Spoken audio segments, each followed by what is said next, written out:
Hello, everybody. It is Dr. Green here. I am reaching out to you as we prepare for our third and final lesson plan. I do have to say that I'm very pleased with your progression throughout the course. I think that planning is something that maybe doesn't come necessarily naturally. Maybe to some people it didn't to me. It takes a little time, but the more time you spend doing it, the better you get at it and the easier it becomes, and also, honestly, the clearer it becomes. You start to think about how you can turn everything into a lesson plan. And if you're not there yet, you eventually will be, but I am pleased with where you are. So as we prepare, I just wanted to kind of discuss some of each section of the template, which some of this stuff you may have seen before, but I think it may be helpful moving into our final plan. Okay, the context for learning, remember, that is 3 paragraphs, one about the community, one about the school, one about the specific classroom you're working with. You want qualitative and quantitative demographic data. A lot of you have yours set, and you can just simply copy and paste it for your final plan. Some of you, I added some specifics I want you to consider adding for the final plan, and so we'll see how that goes. The second section is all about establishing prior knowledge. And one way to do that, I'd kind of write about here, is a KWL chart. And it's not like the KWL chart is the greatest thing ever in teaching, but it is a good strategy to use, and one that I would highly recommend for someone getting involved in a classroom for their first few experiences. It helps you keep things focused. It helps you make sure that you have a beginning, middle, and end, and engaging the students. So that's a strategy, and if you want to learn more about that, there's a little bit here, and then you could simply Google KWL, and I'm sure a ton of stuff will come up. Okay, now important, the objectives. Start out with, do me a favor, start out with the student's will. Those 3 words should be the first 3 words of your objective all the time, from now until forever, unless your principal or director disagrees. And don't use words like learn or understand in your objective, because they're not measurable. They're too hard to measure, if possible at all. Use action verbs, like I have some here, like predict, examine, identify, investigate, and that keeps things focused. I know Miss McDevitt, another instructor here at Kendall, likes to add percentages or definitive numbers to her objectives. I'm not necessarily, don't require that. I think that it is helpful, and it does make things a little bit easier to determine whether students can do it or not. For example, what I'm trying to say is, let's say the students will, and this is not, the students will count from 1 to 5 with 100% accuracy, and that wouldn't be a good objective, but I'm just using that for explanatory purposes.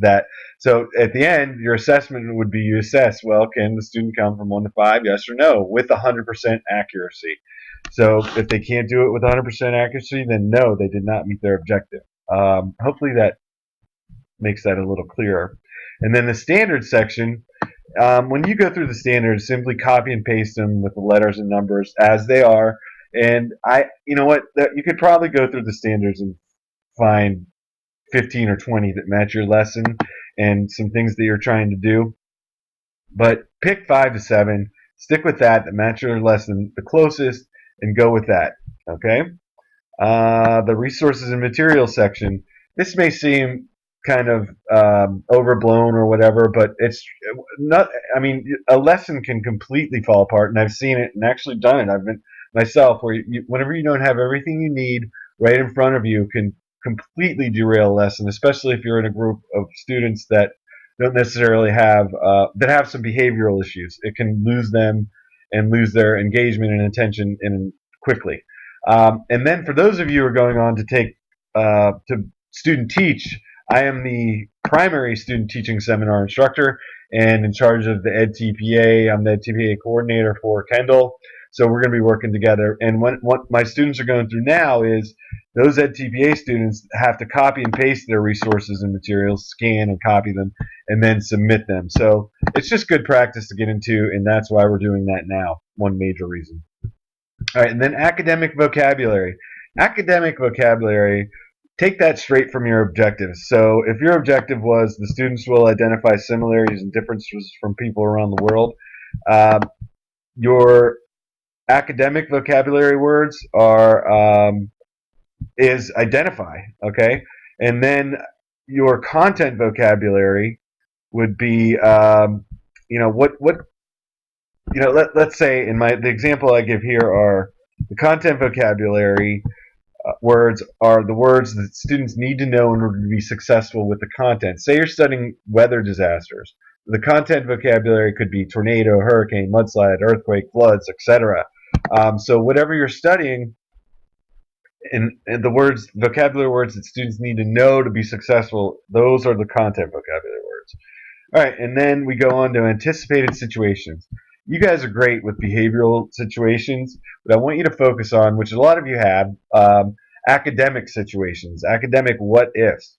You try and predict where students may struggle with your lesson, where some things may cause them to falter, and what are you going to do about that? You may not be totally right, but you want to take a shot and try and identify that before it happens, because a lot of times when you do that, actually every time you do that and it actually does happen, or another situation comes up, it becomes much smoother and easier to handle, and it doesn't become a big issue. All right, far and away the most important section of your plans are your procedure section, and some of you have seen this, what I have right here, many times, but I want you to start thinking about this.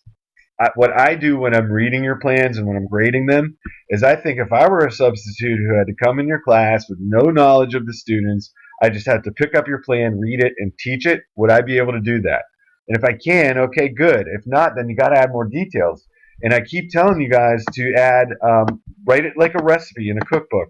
It's easier to follow. If you get lost during instruction and forget your place or what you're supposed to do next, you want to be able to look at this section and quickly figure out what you need to do next.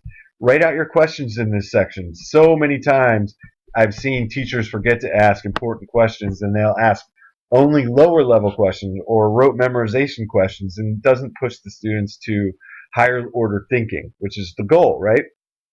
And then use a timer. Add a kitchen timer to your class, and time things out. Say, hey, you have 10 minutes on this activity. You have 5 minutes on this activity. And if you go over, so what? No big deal. You're going to estimate the time.